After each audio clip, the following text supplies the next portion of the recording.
Inteligência artificial, a tecnologia que está revolucionando o mundo, mas que nem seus próprios criadores compreendem totalmente. Hoje vamos explorar por que isso é tão preocupante, especialmente depois das revelações surpreendentes do cofundador da Apple. Nossa, isso é realmente intrigante. Como podemos confiar em uma tecnologia que nem seus desenvolvedores entendem completamente? Bem, é exatamente esse o ponto central. Imagine construir um avião sem entender completamente como ele funciona. É mais ou menos isso que está acontecendo com a IA atualmente. E o mais impressionante é que essa tecnologia já está tomando decisões importantes em nossas vidas, desde aprovações de crédito até diagnósticos médicos. Hum. E sabe o que é mais preocupante?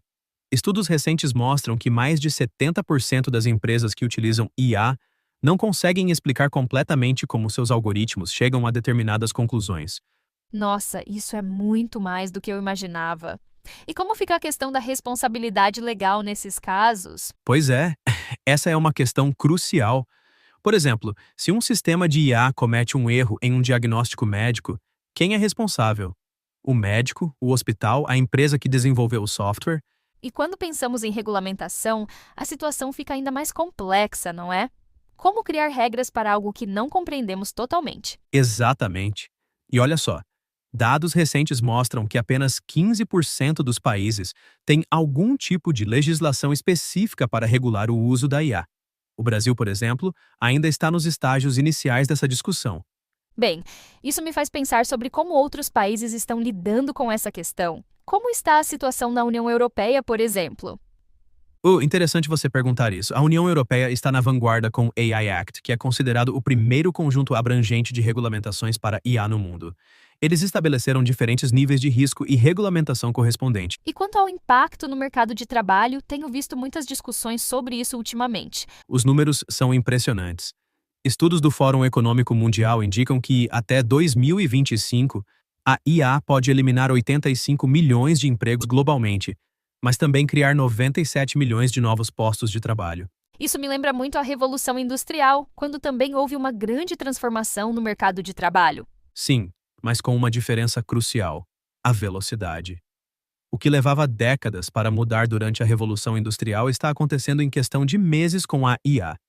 Por exemplo, em apenas um ano, o ChatGPT atingiu 100 milhões de usuários ativos. E como fica a questão da privacidade em meio a tudo isso? Um ponto crítico. Estudos mostram que 89% dos sistemas de IA necessitam de grandes volumes de dados pessoais para funcionar adequadamente.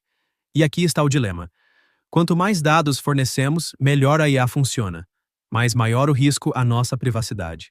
E pensando no futuro, quais são as perspectivas para os próximos anos? Olha, as projeções indicam que o mercado global de IA deve atingir 1,5 trilhões de dólares até 2030. Mas o mais importante não é o valor monetário, e sim como vamos garantir que esse desenvolvimento seja ético e seguro. Então, basicamente, estamos em uma corrida contra o tempo para entender e regular algo que está se desenvolvendo exponencialmente? Exatamente. E para concluir, acho que o grande desafio não é apenas desenvolver a tecnologia, mas garantir que ela sirva aos interesses da humanidade. Como o próprio cofundador da Apple alertou, precisamos primeiro entender completamente o que estamos criando. E talvez essa seja a lição mais importante: a necessidade de um desenvolvimento tecnológico mais consciente e responsável. Sem dúvida. E com essa reflexão importante sobre o futuro da IA e nossa responsabilidade em seu desenvolvimento, encerramos o programa de hoje. Até a próxima!